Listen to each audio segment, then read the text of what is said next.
Rahayu Kadang Kinasih Dinus Tiri. Di telatah Nusantara ini pernah berdiri kerajaan-kerajaan besar, kuat dan juga makmur. Mulai dari kerajaan Salukonegara, Tarumanegara, Sriwijaya, Singosari, Majapahit, Mataram, dan masih banyak lainnya. Ini artinya Indonesia itu adalah negara yang banyak sekali berdiri kerajaan-kerajaan yang menandakan leluhur Nusantara adalah leluhur para raja. Kali ini saya akan sedikit menceritakan tentang Singosari atau Singhasari atau Singasari yang merupakan kerajaan besar di Jawa yang kuat juga makmur pada masa kejayaannya. Konon Ken Arok waktu itu dijadikan batu loncatan oleh para Brahmana untuk menumbangkan Raja Kertajaya dari Kediri yang dianggap sesat. Maka disusunlah cerita jika Ken Arok titisan dewa, di mana ibunya hamil secara ajaib tanpa persetubuhan. Namun, pihak asing juga membuat cerita lain bahwa Ken Arok seorang penjahat yang tidak jelas asal-usulnya, disertai kisah bunuh-membunuh demi wanita maupun merebut kekuasaan. Sebelumnya, para Brahmana yang mendukung Ken Arok itu melarikan diri dari Kediri karena membangkang pada Raja Kediri. Raja Kediri pada mulanya mengaku sebagai dewa yang menjadi manusia, bukan hanya titisan, dan memaksa rakyat dan para tokoh agama kaum Brahmana itu untuk memujanya. Para Brahmana yang tidak setuju diseksa, dan di antara para Brahmana yang berhasil meloloskan diri itu kemudian pergi ke Tumapel berlindung pada Ken Arok, seorang yang berpengaruh di wilayah tersebut. Disitulah kemudian para Brahmana meyakinkan Ken Arok agar memimpin gerakan untuk menggulingkan Raja Kertajaya.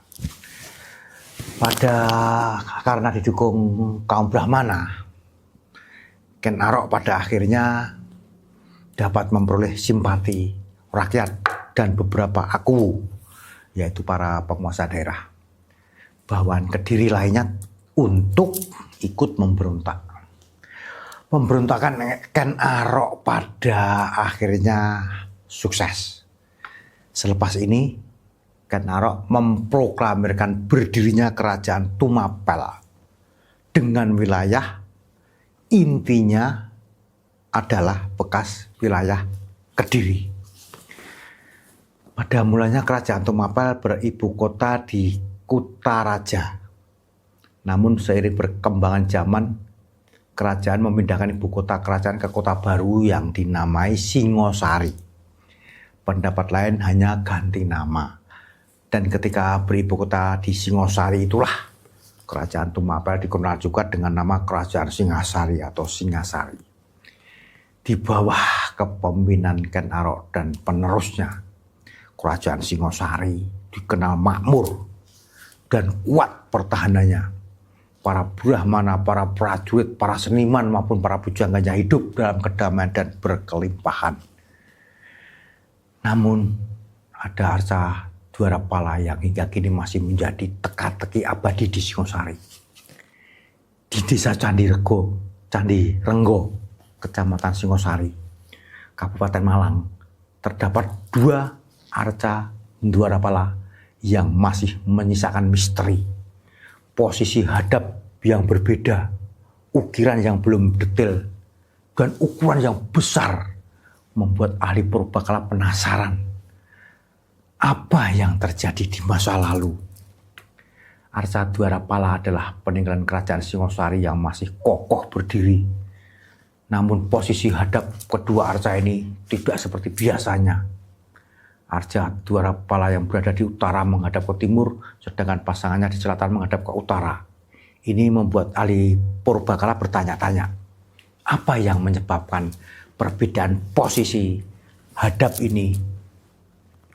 Untuk mencari jawaban, Balai Pelestarian Cagar Budaya atau BPCB Jawa Timur melakukan penggalian atau ekskavasi terhadap arca Dwarapala. Penggalian ini bertujuan untuk memperoleh data mengenai posisi awal kedua arca.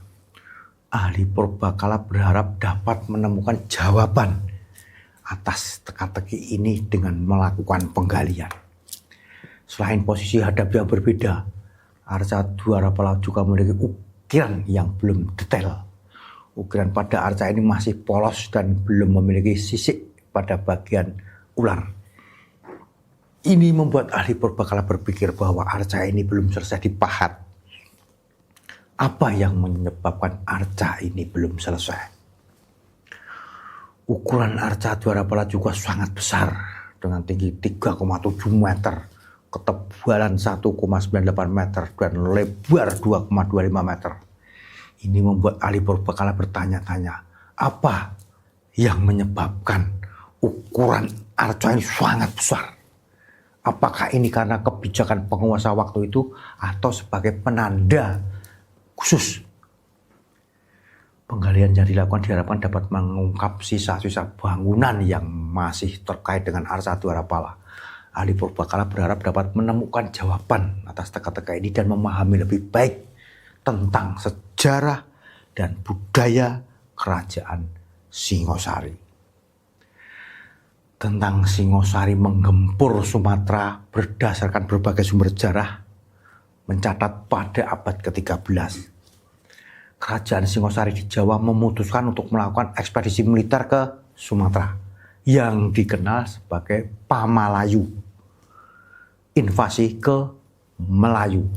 Hal ini terjadi karena kerajaan-kerajaan di Sumatera lebih memilih membayar pajak atau upeti kepada Mongol daripada membentuk aliansi dengan Singosari untuk melawan invasi Mongol. Pada masa itu, Mongol telah melakukan invasi ke Asia Tenggara, termasuk Sumatera, dan banyak kerajaan di Sumatera yang tunduk kepada Mongol. Namun, Singosari yang dipimpin oleh Raja Kertanegara tidak ingin tunduk kepada Mongol dan memutuskan untuk melakukan ekspedisi militer ke Sumatera untuk mengusir Mongol dan memperluas wilayah kekuasaannya. Ekspedisi Pamalayu dimulai pada tahun 1275 dengan Kebo Anabrang sebagai panglima perang utama.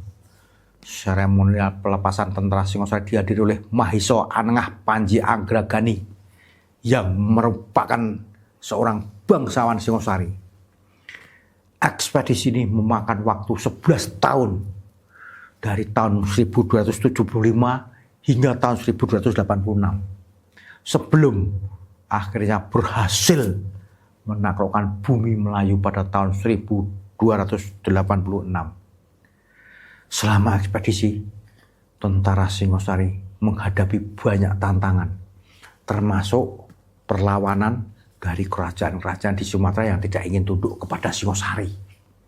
Namun, tentara Singosari tetap bertekad untuk mencapai tujuan mereka dan akhirnya berhasil menaklukkan banyak kerajaan di Sumatera. Setelah menggempur Sumatera, Singosari menempatkan raja-raja boneka di pulau itu yang tunduk kepada Singosari. Raja-raja boneka ini dipilih dari kalangan bangsawan Sumatera yang setia kepada Singosari dan diharapkan dapat mempertahankan kekuasaan Singosari di Sumatera. Ekspedisi Pamalayu ini menandai awal dari pengaruh Singosari di Sumatera dan membuktikan bahwa Singosari memiliki kekuatan militer yang signifikan pada masa itu. Ekspedisi ini juga membuka jalan bagi Singosari untuk memperluas wilayah kekuasaannya ke Asia Tenggara dan memperkuat posisinya sebagai kerajaan terkuat di Jawa.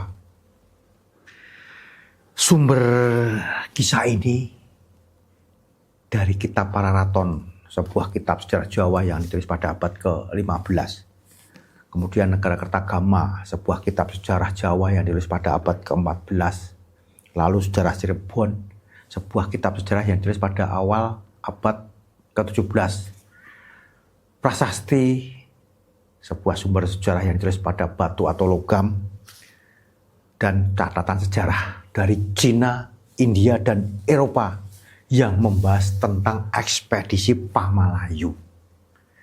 Sebagai catatan, ekspedisi Pamalayu ini merupakan salah satu peristiwa sejarah yang paling penting dalam sejarah Jawa dan Sumatera dan membuktikan bahwa Singosari memiliki kekuatan militer yang signifikan pada masa itu.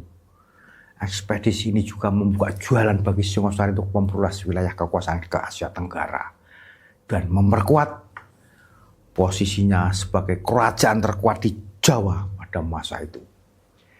Demikian yang bisa saya ceritakan. Salam Rahayu, berkah Gusti.